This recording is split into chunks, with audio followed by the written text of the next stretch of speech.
Fridge fridge কি ব্যাপার, সব খালি? স্যার কি হলো স্যার? আসসালামু আলাইকুম স্যার। হ্যাঁ হ্যাঁ স্যার, আমরা এখানে আছি স্যার, এখনো কারো দেখা পাইনি। ঠিক আছে স্যার, আসসালামু আলাইকুম।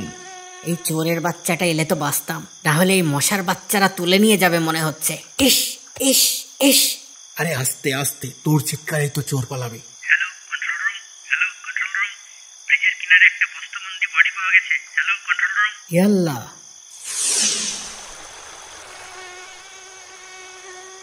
স্যার দেখার উপযুক্ত নয়, কেটে টুকরো টুকরো করা, রক্তাক্ত, একদম আগেরটার মতো। আশেপাশের মানুষদের জিজ্ঞাসাবাদ করেছো?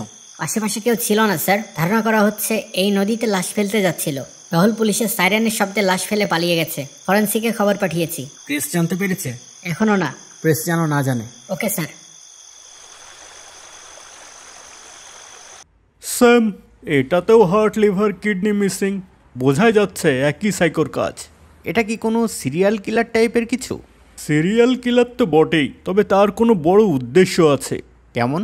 যেভাবে পার্টসগুলো শরীর থেকে আলাদা করা তা মোটেও এলোমেলো নয়, অত্যন্ত সুনিপুণভাবে কেটে নেওয়া, ঠিক যেন এই শরীর থেকে নিয়ে অন্য কোনো শরীরে প্রতিস্থাপন করা হবে। যদি তাই হয়, তার মানে এই সাইকো লিভার বা কিডনি বা এই জাতীয় কোনো চিকিৎসার সাথে জড়িত হতে পারে। আসসালামু আলাইকুম আফজাল। স্যার একটা সাসপেক্ট পাওয়া গেছে। স্যার আমাদের টিম সারা রাত কবরস্থান পাহারা দিয়েও কোনো চোরের দেখা পায়নি। তাই কবরস্থানের পাহারাদারকে জিজ্ঞাসাবাদ করতে যাই, কিন্তু তার আচরণ সন্দেহজনক, তাই তাকে কাস্টডিতে আনা হয়েছে। আর অন্য দুই কবরস্থানের পাহারাদার? তাদেরকেও।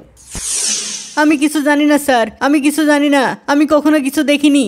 এই কবরস্থান থেকে নিয়মিত লাশ চুরি হয়, আর তুমি এর পাহারাদার হয়ে বলতে চাও কিছুই জানো না? সত্যি স্যার, আমি কিছু জানিনি। ঘরে দামি দামি আসবাবপত্র, দামি দামি কাপড়, এত টাকা কোথা থেকে আসে? বেতন কত তোমার?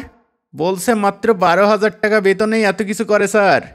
অস্বীকার করে লাভ নেই, আমাদেরকে সাহায্য করো, ছেড়ে দেব, নয়তো সারা জীবন জেলে পচে মরবে। প্রায় 3 বছর আগে প্রথম লাশ চুরি হয়। আমি প্রথম লাশ চুরির সময়ই ধইরা ফেলাই, কিন্তু সেইখানে একটা লোক মাস্ক পইরা ছিল। সে কয় আমি বাধা দিলে আমার পরিবারের মায়েরা ফেলাইব, আর লাশ নিয়ে যাইতে দিলে আমারে বকশিসও দিব। স্যার আমি গরিব মানুষ, এই কবর পাহারা দিয়ে আর কয় টাকা পাই? তাছাড়া আবার 2 দিন পর লাশ এইখানে আগের মতো কইরা রাইখাও যাই, তাই আমি রাজি হয়ে যাই। কি, লাশ রেখে যাই? হ স্যার। কবে কবে আসে ওরা? লাশ আসলেই আসে। হেরা আমার একটা নাম্বার দিয়া গেছে, যখনই নতুন লাশ আসে আমি তাদের কল দিয়া জানাই, তারপর হেরা আইসা লাশ নিয়ে যাই। ফোন দাও। হ্যাঁ বুঝিস না, কল কর। যার কাছে লাশ বেচিস তাকে কল দিয়ে বল লাশ রেডি, নিয়ে যেতে। কিন্তু স্যার আজকে তো কোনো লাশ আসে নাই, ওরা খুব ভয়ঙ্কর। আমি তাদের ধরাইয়া দিছি, জানলে আমারে আর আমার পরিবারের মায়েরা ফেলাইব। স্যার আমারে মাফ কইরা দেন, আমি এই এলাকা সাইডা দিব। কিরে, এক কথা 2 বার বলতে হচ্ছে কেন? নাকি চাস তোকে এই ক্রস ফায়ারে দিয়ে দিই? ফোন দাও, লাশের ব্যবস্থা আমি করছি।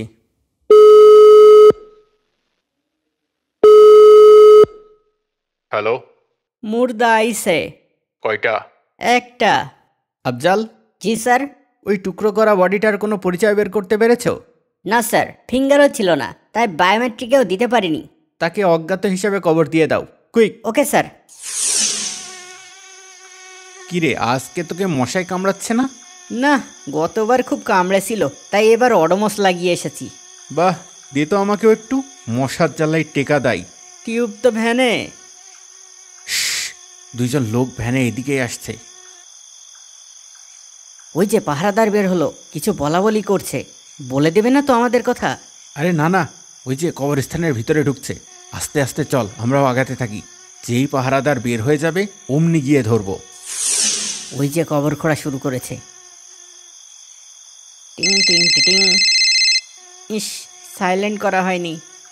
কিরে, তোর ফোন বসলো? না। তাহলে বসে আছিস কেন? নিশ্চয় পুলিশ, পালা পালা। ওই যে পালালো, এই দাঁড়া, এই দাঁড়া। এই দাঁড়া, এই দাঁড়া। যাহ, পালালো। লিজন স্যার আমাদের চাকরি নিয়ে টানাটানি শুরু করে দেবে। আরে লিজন স্যার তো দেখি সত্যি সত্যি উড়ে উড়ে মারামারি করে।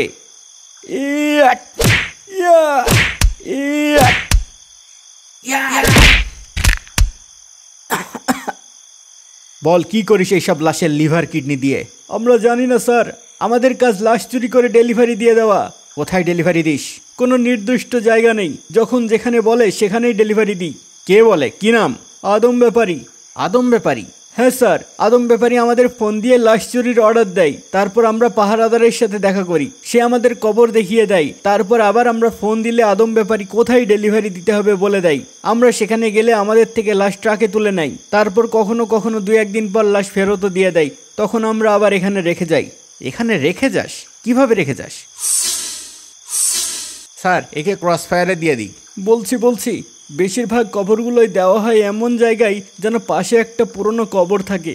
আমরা পাশের কবর থেকেই সুড়ঙ্গ খুঁড়ি, যেন দেখলে মনে হবে শিয়ালে সুড়ঙ্গ করেছে। আরে বাপরে, তোরা তো শিয়ালের চেয়েও ধূর্ত রে, কবরেও শান্তিতে ঘুমাতে দিচ্ছিস না। ফোন দে। হ্যাঁ, বুঝিসনি কথা? কল কর আদম ব্যাপারীকে, বল লাশ রেডি, কোথায় যেতে হবে। একদম স্বাভাবিকভাবে কথা বলবি, একটু 19-20 হলে তোকে মেরে এই কবরেই পুঁতে রেখে যাব, কেউ কোনোদিন টেরও পাবে না। ঠিক আছে হ্যালো, স্যার, মুর্দা রেডি, কোথায় নিয়ে আসবো? পোড়াবাড়ির পাশে ফাঁকা মাঠে আয়। ঠিক আছে।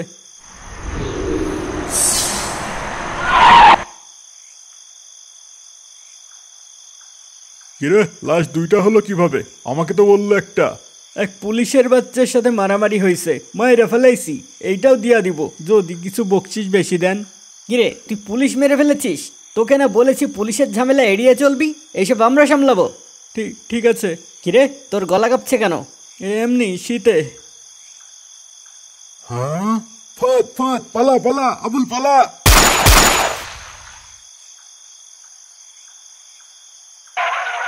কিরে, কোন দিকে গেল? নিশ্চয়ই কোথাও ঘাপটি মেরে আছে, এখানে তো পালানোর রাস্তা নেই। সোনা, কোথায় রে তুই? বেরিয়ে আয় সোনা, আয়, তোর সাথে একটু খেলা করি, না হলে খুব আপ্যায়ন করবো থানায় ঝুলিয়ে। আরে ওই যে ওইদিকে কেউ গাড়ি স্টার্ট দিল।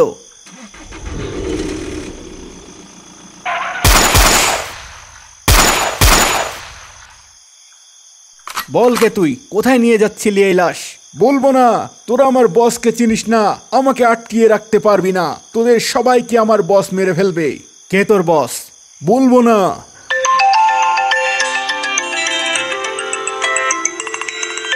কিরে, আর কতক্ষণ বসে থাকবো?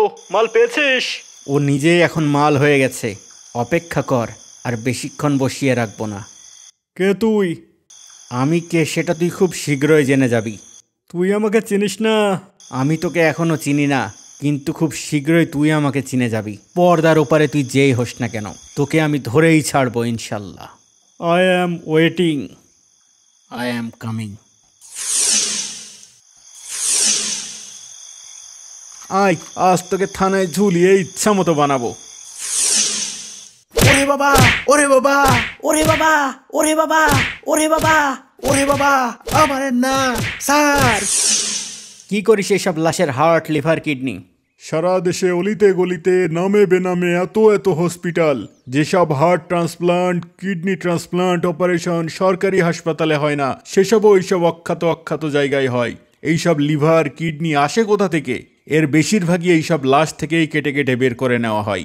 সারা দেশে আমার মতো হাজার এজেন্ট আছে, যারা প্রতিদিন খুঁজে বেড়াচ্ছে কোথায় কে মারা গেল, কোথায় কাকে দাফন করা হলো। কোথায় বিক্রি করিস এইসব হার্ট, লিভার, কিডনি? আমি এত কিছু জানি না, আমরা লাশ নিয়ে হাবে রাখি, বাকিটা আমাদের বস জানে। কে তোর বস? কাইসার। কাইসার? স্যার, এই কাইসারকে খুঁজতে গিয়ে জাকারিয়া স্যার নিখোঁজ হয়েছিল। বল, কি হয়েছে আমার চাচা জাকারিয়ার সাথে? কি করেছিস তোরা? কে জাকারিয়া? পুলিশ অফিসার, বয়স্ক, লাল রঙের দাড়ি। ও, ওই অফিসার, ওই লাল দাড়িওয়ালা পুলিশ অফিসার কাইসারকে ধরতে গিয়েছিল, তারপর শুনেছি আদম ব্যাপারীর লোক তাকে নিয়ে গেছে। আদম ব্যাপারী? তুই না আদম ব্যাপারী? আদম ব্যাপারী সবার বাপ। বাপ হবে তোর? বল কে আদম ব্যাপারী?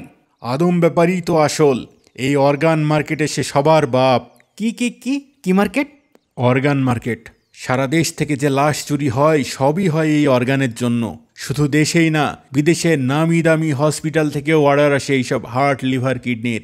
এর জন্য আদম ব্যাপারীর একটা বিশাল বড় ফার্মই আছে। ফার্ম? কিসের ফার্ম? জানি না, শুধু জানি তারা মানুষ জোগাড় করে আর ফ্রেশ হার্ট, লিভার, কিডনি বের করে বিদেশে চড়া দামে বিক্রি করে। তাহলে তোরা লাশ টুকরো করিস কেন? কসম, এগুলো আমরা করি না। তাহলে কে করে? আগেই বলেছি, বিদেশের নামি দামি হাসপাতাল থেকে বড় বড় অর্ডার আসে হার্ট, লিভার, কিডনির। এইসবগুলো লাশ থেকে কেটে দিলেই হয় না, এগুলো নানা রকম পরীক্ষা নিরীক্ষা করে স্যাম্পল মিলিয়ে তারপর পাঠাতে হয়। তাই এগুলো জীবন্ত লোক থেকে কেটে বের করা হয়। আর এইসব পার্টস বের করে নেওয়ার পর সেই ব্যক্তি আর জীবিত থাকে না, তখন তাকে টুকরো টুকরো করে নদীতে ফেলে দেওয়া হয়, যেন কেউ কখনো খোঁজ না পায়। ইয়াল্লাহ, তোরা মানুষ, তোরা মরবি না? এসব ডাক্তার রুহুল তালুকদারের বুদ্ধি। আমরা তো বলতাম কবর দিয়ে দিতে, কিন্তু রুহুল তালুকদার একটা সাইকো। এই কি সেই ডাক্তার যে গতকাল তোর অপেক্ষা করছিল? হ্যাঁ। কোথায় আছে এখন সে? এখন কোথায় আছে জানি না। কায়সারের আরো অনেক ক্লিনিক আছে, যার কোনো একটাই থাকবে। কায়সার ক্লিনিকে গেলেই এর উত্তর পাওয়া যাবে। Fridge fridge fridge! কি ব্যাপার, সব খালি? স্যার, মনে হচ্ছে আমরা আসবো এটা ওরা অনুমান করেছিল, তাই আগেই পালিয়েছে। আমার সন্দেহ হচ্ছে। স্যার, কি হলো স্যার? শ্শ্, আমার কিছু হয়নি, মনে হয় দূর থেকে গুলি করেছে। জি স্যার। কিন্তু আমরা এখানে আসবো ওরা এত দ্রুত বুঝলো কিভাবে? আসসালামু আলাইকুম। কি? কখন? কি হয়েছে আফজাল? স্যার, একটা ব্যাড নিউজ। আসামি 2 জন কাস্টাডিতে আত্মহত্যা করেছে। হোয়াট? স্যার, আসামি 2 জনই আত্মহত্যা করেছে। আমরা লাশ মর্গে পাঠিয়েছি। স্ট্রেঞ্জ, 2 জনই আত্মহত্যা করেছে।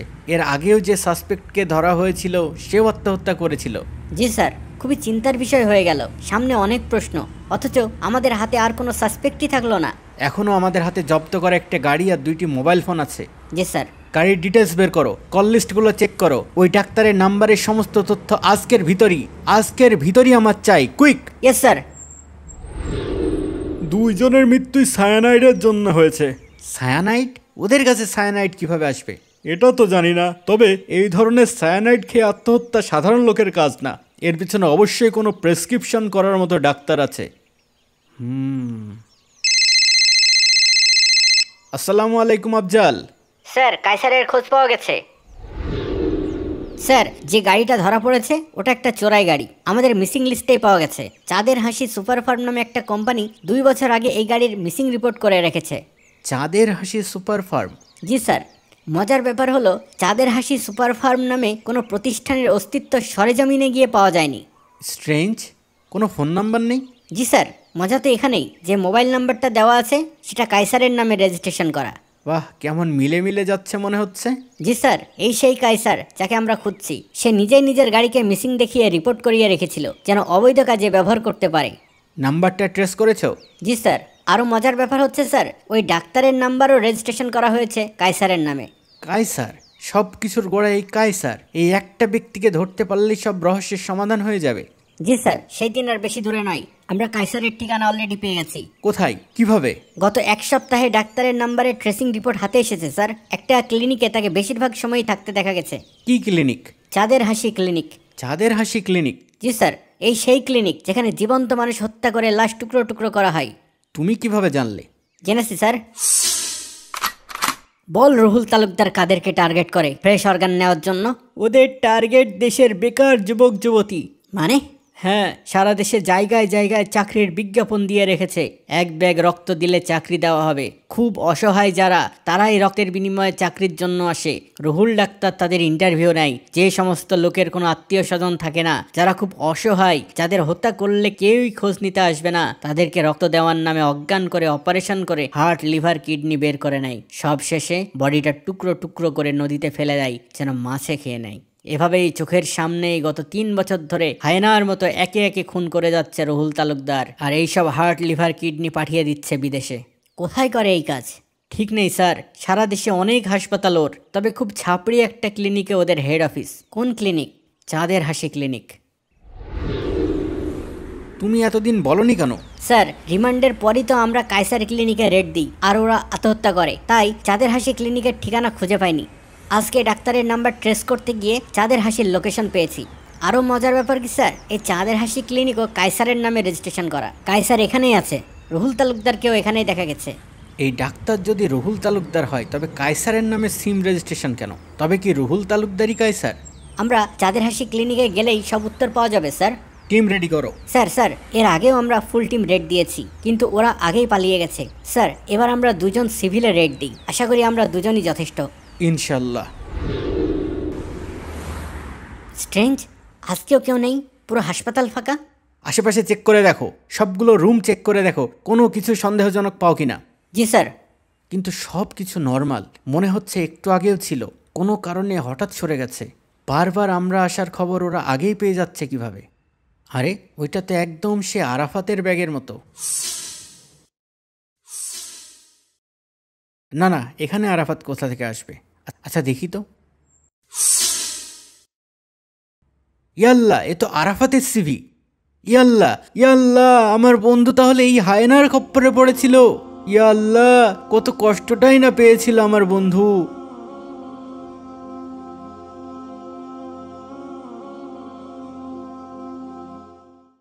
স্যার, এদিকে একটা লোক বিছানায় পড়ে আছে স্যার। কে আপনি? এখানে কিভাবে এলেন? আপনার এই অবস্থা কি করে হলো? আমি খুব অসহায়, এই বৃদ্ধ বয়সে অভাবে পড়ে এখানে এসেছিলাম। রক্ত দিলে নাকি আমাকে একটা চাকরি দেবে। আমি একটা চাকরির জন্য এখানে আসি বাবা। তারপর এই হায়নারা আমাকে অজ্ঞান করে ফেলে, তারপর হঠাৎ সবাই পালিয়ে যায়। কোনো চিন্তা নেই, আমরা পুলিশ, আপনাকে আমরা হায়নার কবল থেকে ছাড়িয়ে নিয়ে যাব। তা তো বটেই, কিন্তু আমার তো মনে হয় তুমি হায়নার কবলে পড়ে গেছো। মানে আমি কাইসার। ওয়েলকাম টু চাঁদের হাসি ক্লিনিক বাবু। Shoot him Afzal, shoot him. হ্যাঁ হ্যাঁ, এই হাত তুলে দাঁড়া।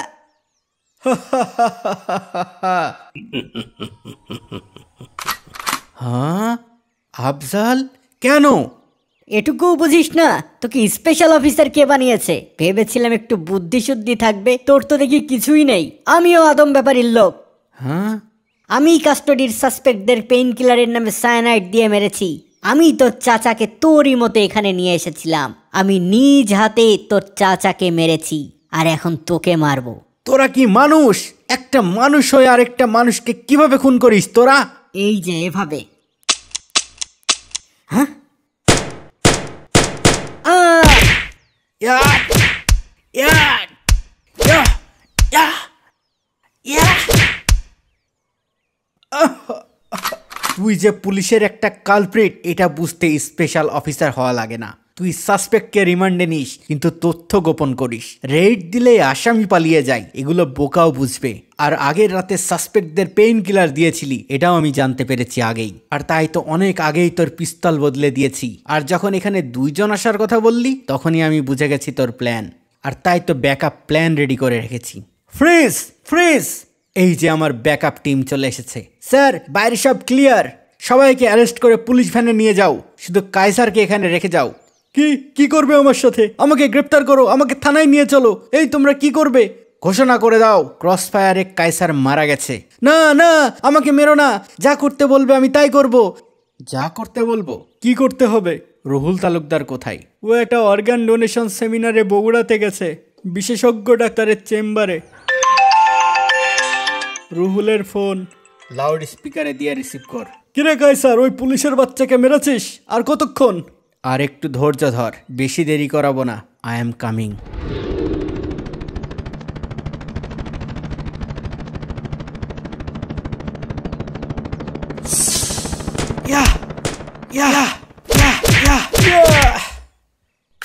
বল রুহুল ডাক্তার কোথায়? স্যার, ওই যে রুহুল তালুকদার পালাচ্ছে, আপনি যান, আমরা এদিকটা সামলাচ্ছি।